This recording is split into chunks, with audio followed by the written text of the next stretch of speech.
everyone, and thank you for joining us here on the Recruitment Roundup Podcast, which is brought to you by BMS Performance.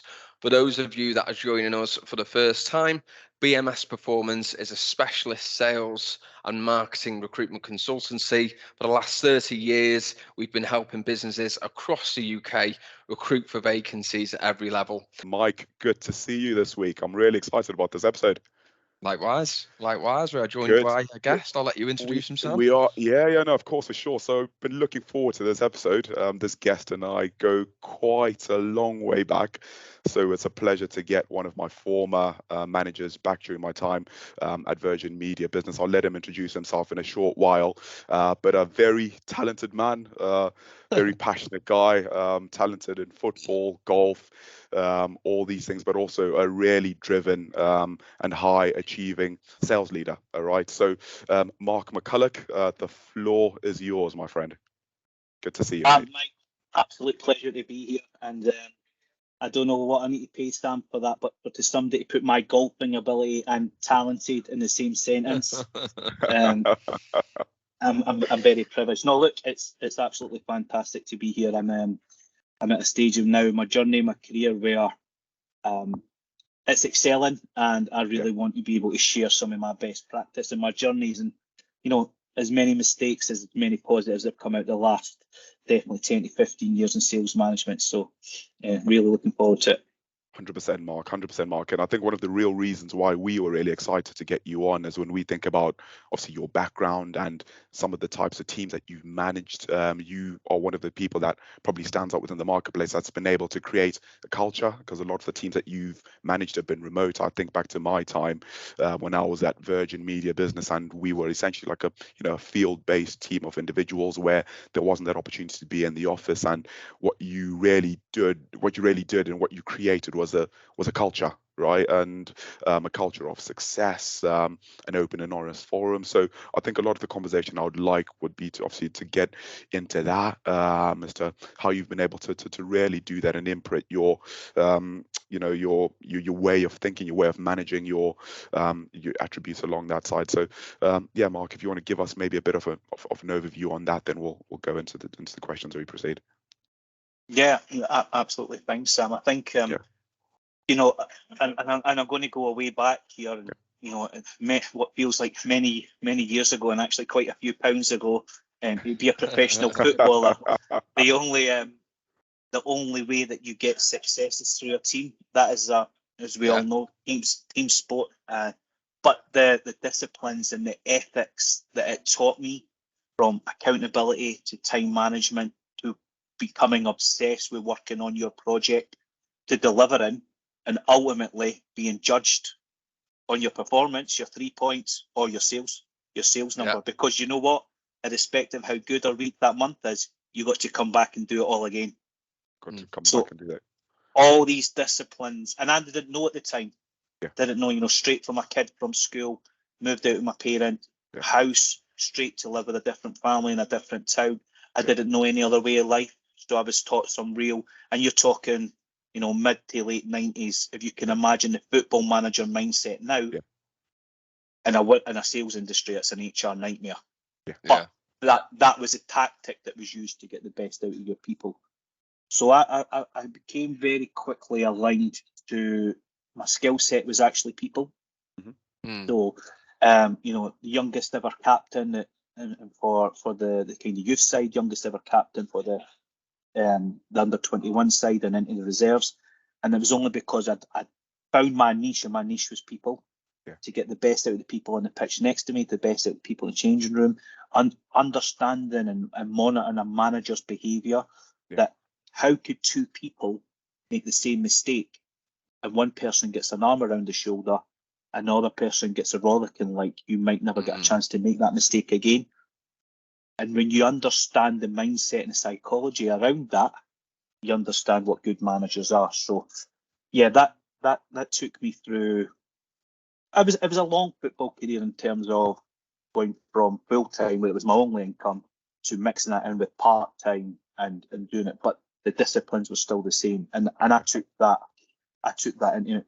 First, from a personal point of view, when I was a salesperson, from that that discipline of hard cold calling, advertising, sales to going into management. So yeah, that's something I still live and breathe by today. Where would you say, Mark, that you might call it natural, but leadership skill came from? It sounds like it developed through your football, but where do you think it came from, that natural ability to lead? I think it's a weird way to describe it. I always feel like I was an entertainer. Okay, yeah. So my parents would always talk about this. They would maybe go, as a kid, they would maybe go to a party and they would always sit in the outskirts watching in. But actually, we're watching in because it was me that was in the middle. I was holding forums, I was holding scores, I was entertaining. I wanted to be involved in it. So that and again, you look at other things that are kind of linked to that of a really tight group of friends. There's 6 of them. I was best man at 5 of their weddings. Yeah. The 6th one I don't speak to now because he stopped me from getting a double hat trick. Yeah, so I've always without like there's a thin line between arrogance and confidence in it, but I was always confident enough to present myself, whatever that was. And 90% of the time, it was me. You're selling yourself first. And that's something that's always been adhered to me. That's why when I look at leadership and I look at sales management, I turn a lot of it on its head. There is nothing worse for me to hear that anybody that's aligned to me and my team, if they would ever use the phrase that we're in a big company where I'm just a number, it means I've not done my job right. Because it can't just be a number. You will never get the loyalty, the dedication, as a longevity out of somebody with ability if they feel like they're just a number. And that's something that's rolled right across my life. I really like that, Mark. Really inspiring. And I'm thinking back to a key thing that you said probably a couple of sentences ago. You probably touched on people, right? So I'm really intrigued just to find out, because you've spoken about your teammates, some good, some bad, which can happen in a locker room environment, shall we say. But I'm really intrigued to how this transitions into the kinds of people and the kinds of characters that you would be looking for in your recruitment process as a sales leader today. Yeah. And I think the reality is a sales environment and a person's ability to deliver against what their objective is, which normally is you look at a job role, there's many different ways of doing it. And you do have companies where the criteria at the top is qualifications, experience, proven track record. Again, talking about my mindset, it's the exact opposite. Yeah. How well does that person come in and blend into my team, blend into that culture? How willing is that person to be obsessed with learning the role, be obsessed with being part of something that should be out with your mundane working hours? If you feel like you're in that environment, you're in the wrong team. So I'm always looking for people to contribute to a group. I should always be in a position where the team will support and fully function each other, irrespective of where they are in the country. Yeah. And they want to do that. They've got to want to be able to do that and be that accountability piece, that obsession with continuous development. If I get somebody that's in front of me with 20, 30 years experience and tells me that he doesn't need to go on a training course, he doesn't need a personal development plan, he's done it all, he's not the right person for me. If I've got a woman that comes to me and says that she wants to develop in this area, sex, age, race is nothing. If you want to develop and improve yourself, and I'm talking outside work-life balance as well.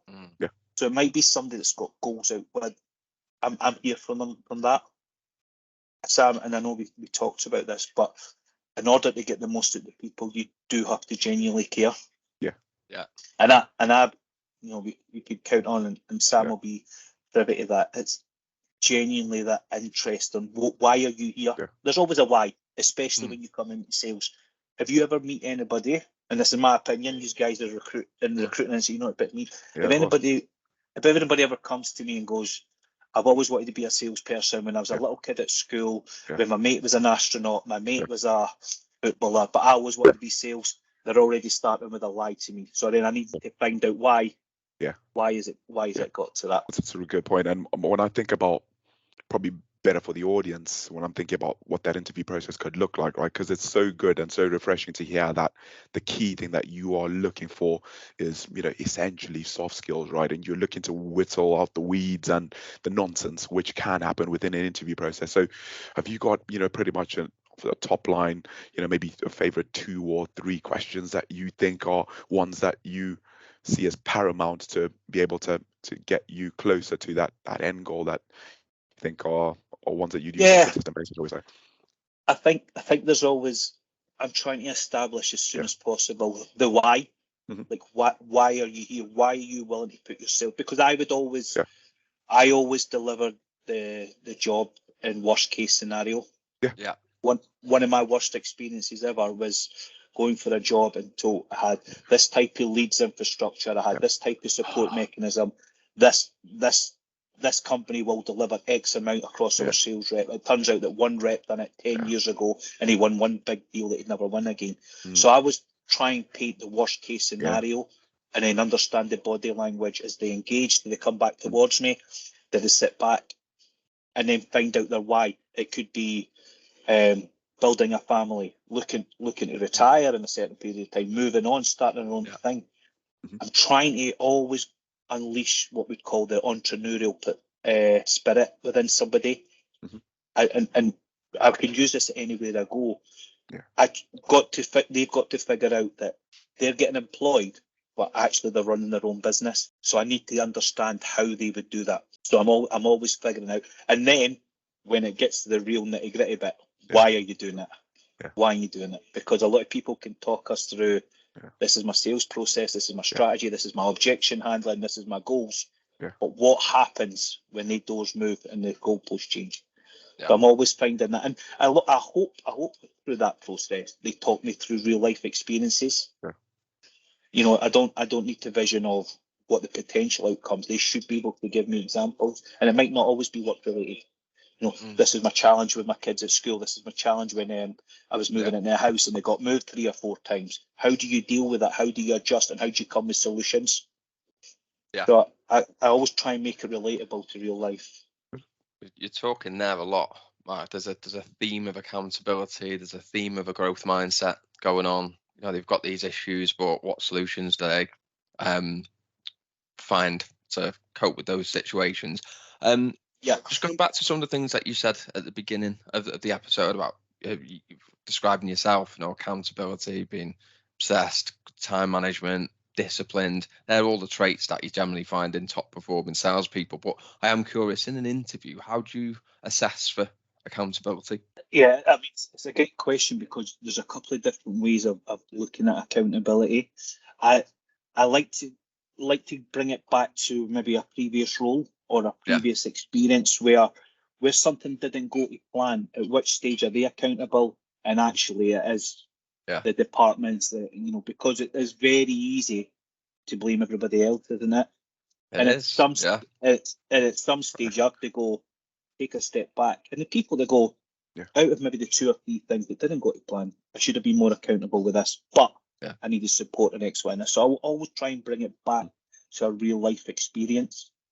Yeah, and I couldn't agree more about the obsessive piece. I genuinely and passionately think that you can't be the best at anything, whatever field it is, if there isn't some obsession. I look at myself and my career, and I was definitely obsessed in being the best, being top performer, and it's something that drives me. But I know firsthand that can be difficult to assess for in an interview. So again, how do you weed out the people that you can see are going to be obsessed about success, and then the ones that aren't? Because I think that'd be really good for listeners to hear about. Yeah, look, I think obsession, especially within the sales industry, is probably demonstrated in 2 things, and it's earnings. And then that representation of being at the top. Looking for that constant kind of recognition, and because I've had some people where the recognition is more important than the reward. When you get so far, it's I would rather be at 150% and every newsletter than 175% and nobody talk to me about it. So I'm always understanding the motivators and talking about what's the outcome of that obsession. So Yeah. I'm obsessed with making money. Okay, what does that mean if you get that? And give me 2 examples. So if you earn X and you earn Y, what's the 2 differences? This one gets me three holidays a year. This one's 1. But what does that mean? Impact family, life balance, career progression. That for me, I can go, okay, I've got it here. You're already thinking numbers and where you're going to go and what it means to be recognised at the top of the table, which we all love, right? If anybody says to you, there's a league table, but I don't really look where I am on it. But no, you do. And if you don't, again, you're in the wrong job. Wrong game. Absolutely. Couldn't agree more. Yeah. If you're not competitive with those sorts of things, then you're definitely probably in the wrong industry sector. Absolutely. Yeah. Good stuff, Mark. So I'm obviously thinking back to where we are now in present terms. So at this time, you're managing a remote team as you do. So I'm really interested to find out what some of those challenges have been and how you've been able to maybe create that kind of culture to get everyone feeling involved and being able to contribute and perhaps be themselves. You spoke about not worried about gender, race, sex, ethnicity. So what challenges have you faced? What are challenges you face right now, and what are the things that you've been able to implement to alleviate those, shall we say? Yeah, I mean, it's tough, right? I mean, obviously we'll move on to where I'm currently at, but the last 3 years, a national head of sales for a mobile and technology company had somebody in Chiswick and somebody in Aberdeen. So remotely and collectively as a sales group, it doesn't work, right? So you've got to find creative ways to bring them together. We and it's some of the simplest things that you think of, but they WhatsApp groups, and again, and Sam, I'll use that as an example. We were doing that 10 years ago. Never mind COVID, but all of a sudden, if you look at actually that chat's still alive now with 10 of the guys. They've moved on to be married, they've moved on to do different things, but every now and then somebody will drop in and celebrate where we are. So that became a business tool, which was quite optional. So now actually you build friends for life, because you don't have to be part of that unless you want to be. But you use that same mechanism in business, where you have to be able to have business conversation, teams, and everything like that is fantastic. But being able to share challenges, best practices at a touch of a WhatsApp group is fantastic. And it seems so small, but actually sharing that type of good news, bad news, and different news, and in the right times personal news, to have that involvement, that contributed. I think we shout success, which can always be done remotely. We talk about elevating people within the business, so that the tiniest of things. I've got somebody right now, and actually, again, Sam, somebody but Sindiso, probably I'll not name drop too many people, but the kid is out driving business for us, and he asked to change his shift pattern from 9 to 5 to he wanted to work 11 to 7. Absolutely no problem. I've got flexibility in that, but I'm always curious. You're always curious in your people. Why is that? And it turns out that he's travelling through to Glasgow to collect over 1,000 football strips to ship back to South Africa for a charity to fund things. That's incredible. Now, the first thing that I do is I collect that and I share that with my business. Yeah. I need the customer service. I need the support. I need the tech team. I need HR.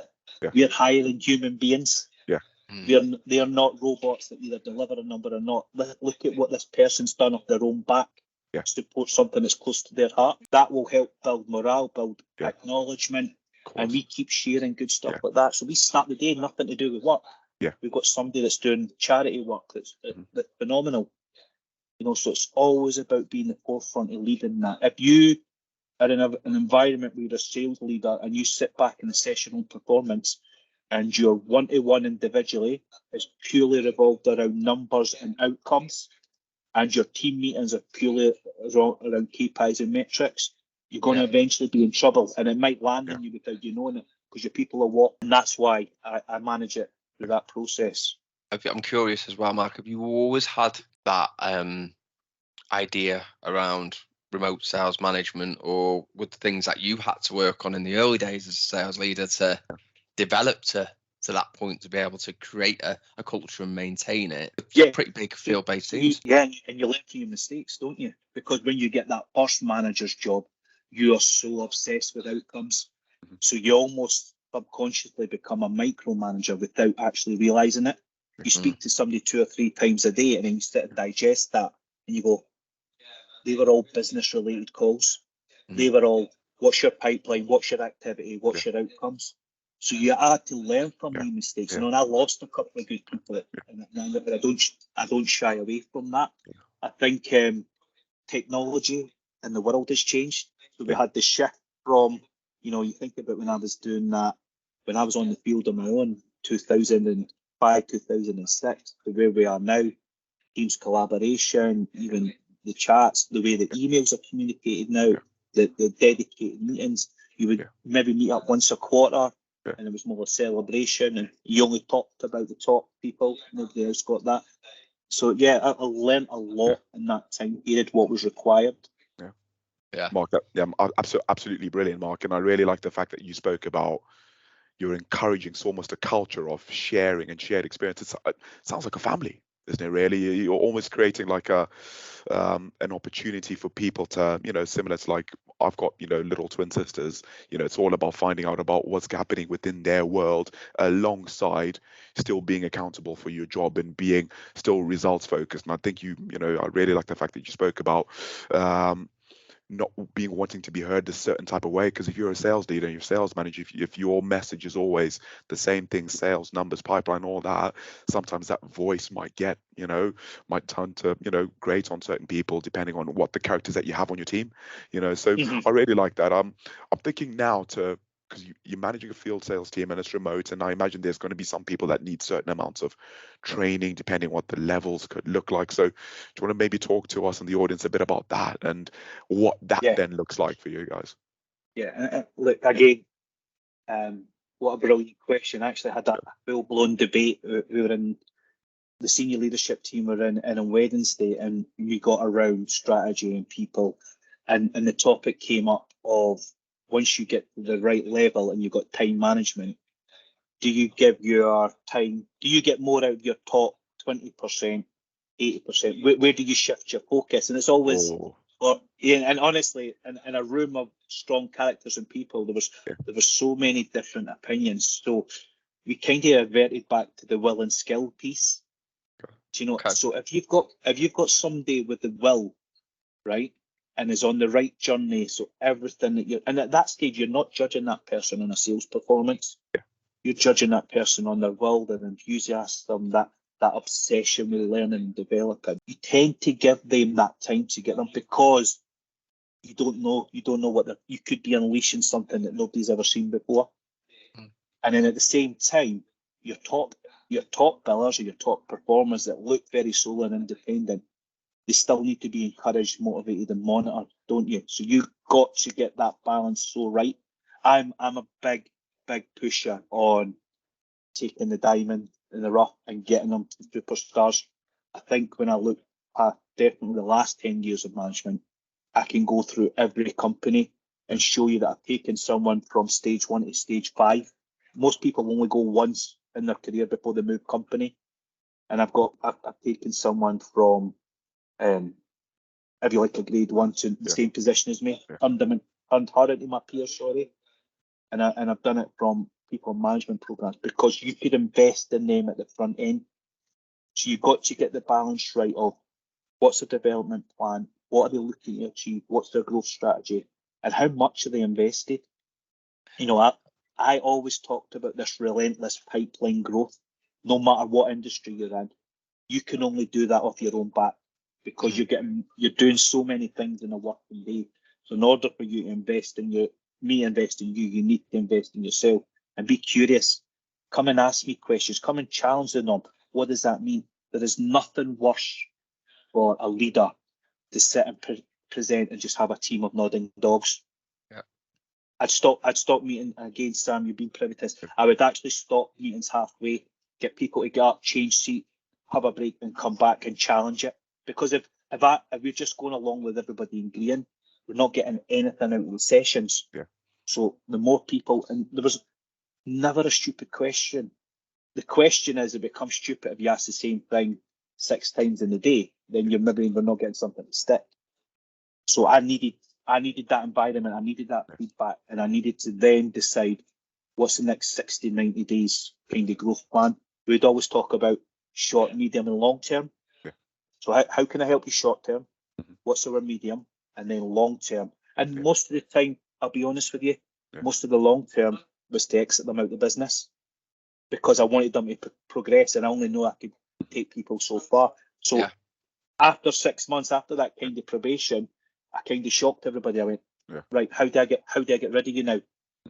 People would just sit and stare at me and go, well, what are you talking about? I've just passed probation. And I go, yeah, but if I'm doing my job right, you're either moving up or you're moving out. So let's get that plan in place. And that was so important to me. That's why now, to this day, I could easily say 25% of the field that I've managed are in much senior positions or much happier life balance, because they found a career that was right for them. So Mark, I'm really intrigued because you spoke about, wanting to spot a diamond in the rough and really wanting to take someone through to, it sounds like you're very invested in terms of people's careers. So my question probably is, where does that come from, and why do you think it's important? Because sounds like, potentially other organizations, if someone isn't hitting those sort of key metrics right at the start, these people tend to get left aside, but it sounds like you sort of draw towards that kind of profile in person. Where does that come from, and why is that so important to you? So that comes from my my life experience, Sam. So that comes from bringing up. I've been given opportunity, give a chance. My father, God, I wouldn't even want to say how many hours I missed. He missed of me growing up, because he was providing for 4 of us. Hard work, dedication, a painting decorator to trade. I could see him coming at all hours. But in order for him to succeed, he needed to be given a chance. He needed somebody to believe in him. He was only, he was very young when he went into employment. When I finally took the step out of football, I was 6-7 years behind everybody else. There was no sales experience. There was no management experience. There was nothing. So I needed somebody to give me a chance. So I knew once I did get that chance, and I went through many a failed interview, no experience, you've not got this, you've not been to university. Why do I need university to make 300 calls a day to try and convince somebody that our marketing package would be better than the one that they've got? And once I got that chance, the dedication and drive that I had, failure just wasn't an option.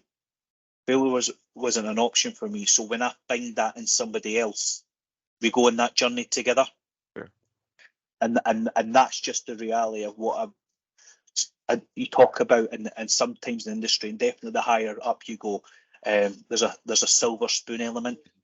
People are so cut off from the front line. They're so cut off from the direct reports and management, that they're so obsessed with managing up the way. It means nothing to me unless the people below you are happy and they're delivering. Fantastic. Really like that. So I think, Mark, you'll pay testament to this. I think at this time we're hearing a lot about, burnout, fatigue in the ways of working, and should people be working at home 5 days a week? Should people be, should people have a split? What does that look like? So work-life balance is important, is a point that I'm trying to get at. So what does that look like as a manager, and how do you sort of encourage that, and what's your opinion on it? Look, I'm a massive advocate of work-life balance, and I'm probably going to contradict myself, because I probably work more hours than anybody that my family's ever seen. What I would say with that, and I was actually speaking to my boss about this yesterday, if I'm working at 6 a.m. on a Sunday before my key off time, if I'm working at 11 o'clock on a Monday night, that's choice. So that's the fund. If you ever feel like you're in a position, there's 2 things that can happen, right? If you can't do your job within your working hours, there's a problem there. And if you're working outside your working hours, it's got to be for the greater good for you. Nobody else should be able to dictate or manage that. My mindset is everything that I do with my working hours will benefit me and the family in the long run. So if I can get everybody's territory planned, if I can get their KPI sorted, and I deliver it out a Sunday at 10 o'clock at night, do you know what? I can start my day normal on a Monday. And maybe, so it's got to be on choice. You should never be in a position where the only way I can do my job if I'm working weekends, extra hours, then then you need a coaching, you need support. And that's what my guys would come to me for and go, look, either I'm behind the curve or this is too much, and we delegate and manage that. But you've got to give people confidence to be able to approach you to do that. I couldn't agree It's more. a tough I think conversation, isn't it? Sing from the same hymn sheet completely on that. It's always been something that I've done as well through choice and for exactly the same reasons that you have, Mark. But how would you give people the confidence to come and have that conversation with you? It's got to be a relationship thing first. Again, and I use my life experience. There's actually managers that can tell you a way of how they manage, and there's actually a way of managers that do it. So I live and breathe my morals. I live and breathe my non-negotiables. So I show them firsthand. I also showcase it when I do something that I feel is a benefit to a team. I then give that team member an option. Look, what we did here was really beneficial to you. We've now reduced your workload. We've now done X, Y, and Z. I would like to share that with the team and show them the outcomes. Yeah. And they should be in a comfortable position. Go, absolutely. And normally what happens, they go, well, do you know what? Such and such might have not wanted to mention it to you. They're fairly new, but they was also struggling with this. So if you deliver it this way, we can actually do the CRM. We're saving half an hour every day, 2.5 hours a week. We've got 10 hours back a month. You deliver it over 10 people. All of a sudden, you've got 100 hours working back. It doesn't take much. You've just said the word non-negotiables. I'd love to know what yours are as a sales leader. Do we talk about this a lot, just generally? Yeah, no, it's something that's massive for me. So nearly everybody that meets me will hear the phrase, do not take my kindness as weakness. I'm so flexible. I'm so desperate for them to unleash their entrepreneurial position that I will let them almost run that business as themselves. But there's a thin line. And then when I finish that sentence, I go, but there is 3 non-negotiables. You've got to be accountable. There's a certain parts, control the controllables. There's a certain part that you've got to be accountable for. You've got to be obsessed with willing to keep learning. And I've mentioned this earlier, do not tell me you're the finished article. Do not tell me you don't need support, training, development. You've got to do that. And you've got to be humble. You've got to be humble to sit in my team. I expect every customer, the cleaner, the taxi driver, the CEO, I expect them to see the same version of you. Polite, honourable, represent yourself before you represent anybody else, and be humble and be grateful for where you are. And that will take them, if they take the 3 through life, not just work, they're set up in a much stronger position. It's really good. Really like those 3 non-negotiables, Mark. Mark, you're probably someone that obviously I look up to on the back of when I started my journey within sales, and I'm really interested to find out, what maybe tips you might have to share for maybe someone who's looking to embark either make that move into sales for the first time, or someone who's potentially curious. So what advice would you give someone who's looking to maybe A, get into sales for the first time, or B, maybe get into sort of your industry? What you think someone would, any tips that you would like to share with our audience? Yeah, so sales still comes with the stigma, don't we? We still see this. I actually think there was a series launched, almost a comedy sketch not that long ago, and it talks about somebody selling windows. They come up to the door, they pour honey in your ears, they tell you everything that you want to hear and deliver on nothing. Yeah. And that sometimes puts people's perspective on what an actual salesperson does. You think about it, you break down a salesperson's day, week, or month, right? It's a real high-end, intelligent job. From planning to negotiating to objection handling to presentation. You've got some key attributes there that you could take in any walk of life. You go and speak to a doctor, you go and speak to a driving instructor, and you speak to a lawyer. Ask them what they do. They've got to get the time management right. They've got to get the customer, the client base, the patient right. They've got to get the diagnosis right first time on what they need, and then they've got to have an outcome out of it. So when we bring people on that kind of mindset, and then we talk about the potential earnings, again, let's bring up UK's top earners, doctors, lawyers, solicitors. Yeah. Salesmen doing their job and exceeding their job will be in the top 10% earners. So let's see if we can unleash some motivation for money. There's people that are earning money that they could not, that will not ever earn that in any other industry. Yeah. So I want people to take a step into sales and understand that this should lead them to becoming an entrepreneur.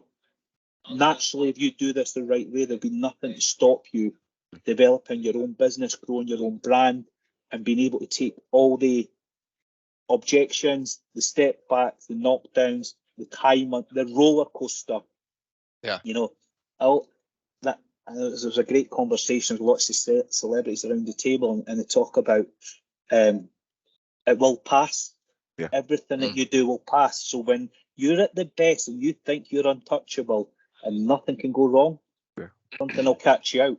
And when you're at the bottom and the sales don't land and the customer changes their mind and something doesn't get installed, and stuff that you feel you're not control of, that will pass.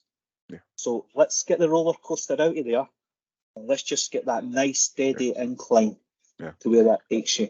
Yeah, Mark, I feel really passionate about that. I feel like there's almost sort of like a negative kind of stereotype or connotation, particularly maybe in this country, especially. I feel like the Americans probably look at it a bit different. I feel like if someone says anything regarding sales, my personal opinion on it's like you work in sales, everyone's like, oh, sales, you know, and I think it's such a shame, really. And I think we've definitely got ways to go. I would be big in terms of encouraging, you know, creating opportunities within university. There's no real sort of course until you get an actual job, you know. So I feel very passionate about this topic. While I'm thinking about that, are there any sort of qualities that, you know, you think are essential for success within the field? I know you've given us your non-negotiables. What qualities do you think are essential for success in sales? So the things that you know, that resilience, that desire, that competitive edge. Again, a lot of stuff that everybody can associate with. You've got to have a real driver in that. You've got to be ready to be challenged, and you've got to be ready to challenge. You know, from a frontline point of view, that's so important, because not every day. The perk of the job is not every 2 days are the same. One of the biggest challenges in the job, not every 2 days is the same. Yeah. Do you know? So that's one of the things. Yeah, good or bad, You've got to be ready to adapt and adjust. And when you have that best day, you go, it's going to be tough tomorrow. Yeah. And when you have that tough day, you go, it's going to be tough tomorrow. So that's that resilience and that mindset to be able to deliver that and overcome that. You could do it. You could talk about it in life, and then you relay that back to that and go, okay, so my job, and that's at the front line. My personal opinion. And again, I've yet to see this in any company anywhere. How do you coach and train and support leaders that might not have all the life skills or life experience to deal with being a leader? So sometimes when I'm looking at taking someone from a salesperson to a leader, I often say to them, are you ready to be a psychologist, a counsellor, a social worker, an NHS expert? Because that no sales business ever teaches you that. No. And I got flung in the deep end when I first started this, and I was getting, you know, going through a divorce, going through addiction, and you know, you kind of go, wow. There's no. I've gone through all my manuals. I'm going, right, let's go back 10 years. Not KPIs, performance relation, how to personal develop, smart objectives. There's nothing about who your guys are going through a divorce. There's nothing to go about. You know, pregnancy and how you manage with that emotional part, the human element of life. There's nothing to show you that. So you've got to learn life skills really quick. You've literally taken the next question I was going to ask. My next point was going to be that, you know, you've clearly got great passion for people development. I love the fact that your approach is, I'm going to develop you to the point whereby you're going to either move up or move out, which is great. And it's why people have been so invested and bought into you, and you've been able to retain such great relationships, even when people have left. But I think there's definitely a stigma, isn't there, that the best salespeople don't make good managers. And in some cases it can be true, but I don't always subscribe to that view. I think the best salespeople should be able to make good managers, because they've clearly achieved success in what they're doing, and therefore should be able to replicate that within a team. I think the problem is the best salespeople don't get the best training to become the right managers. So you've just touched on it there, Mark, but what advice would you give to sales professionals that are looking to move into sales management, just as a point to wrap up on, because I appreciate we've nearly been on now, haven't we, for the time it's flown, but I think this would be a really good point to close on. Yeah, look, I think from a high performing sales professional, or a sales professional that does the core components of the job and reliable and trustworthy, again, it goes back to the why. Why do you want to? Because there's no point in you trying to force a top performer into a management position. Absolutely. Because you will not get the full investment. So you've got to find out what's the reason for their decision to make that next step, and then work back to the development, the gaps areas, if you like, to what needs to be worked on and focused on first. What sometimes you do have a challenge with a company is, and this is where employees can be felt like a number, you're actually sometimes punished for being too good a performer, because that risk of moving you into management that could take you away from your number.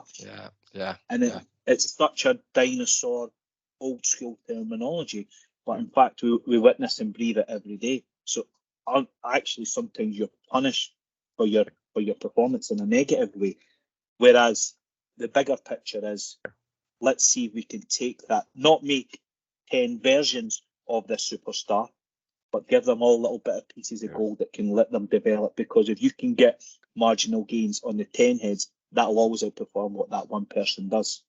Yeah. So you've got to understand the why they're ready to move into that, and then you work back through the process. So it's a really, really, really good point, Mark. And am I right in assuming you've just started a new venture, a new job? Do you want to tell our audience about what's happening in your world? And I think it's a beautiful way to end. So a lot of this is around people and management, and a rocky period after the COVID situation, and a lot of people found themselves in a weird environment, and I struggled to settle. I had a couple of different roles, and we'll not go into the brands, but I needed to find something that was home. I found that with the Radius and that UK's Fuel Group. I had a phenomenal leader in there, and someone called David Hayward, who had a great industry knowledge, very mindset to revolve around people. But ultimately, one of my, who now again is my new boss for the fourth time, Akbar Anwar came to me. He's now the chief sales officer at Cuckoo, and we're in the middle of bringing a massive project nationally for the residential space for broadband. But I think the reason I bring Akbar up is I was inspired and motivated by him 15 years ago, and I still am to this day. So I never took the job based on or pay or current format. I took the job to be around a manager that I trust and develop, and he gives me a poetic license to be me, and that there's no money that I can put on that. So that opportunity to work with him and develop something from the ground up again is something that sparked a real drive for me, and I'm looking forward to it. So the Cuckoo brand will be growing across the UK at residential doors. Exciting times ahead. Where can the people find you, Mark? So I'm available on LinkedIn if anybody's got any key questions, and they can find me on there at LinkedIn, most social media platforms. And I'm available. I would love to be nothing more for me. And some people sometimes there's an underlying this. I would love a stranger to reach out to me and go, I've got this challenge at my work. I would like to do this step in my career. That mentorship that I've done, I feel like I could offer more. But I can only do it to the people that are aligned to me. I can't go out and find strangers and go. So a hand on heart offer here to anybody that's looking for something. I'll help you progress life or career, maybe both. It's an open invitation. Brilliant. Really nice ways to round it off. Mark, thank you so much for your time. It's been an absolute pleasure to catch up with you, and wishing you all the best for the year and years ahead. And I can't thank you enough for the opportunity that you gave me those years ago. So thank you for coming on. Awesome. Extremely grateful, Mark. Thanks for your time, and thank you everyone for listening. Hope this episode has brought a lot of value to the audience. We covered so many subjects there, Mark, and thank you for illuminating and your experience. I thought it was great. So thanks everyone, and we will be back with another episode next week.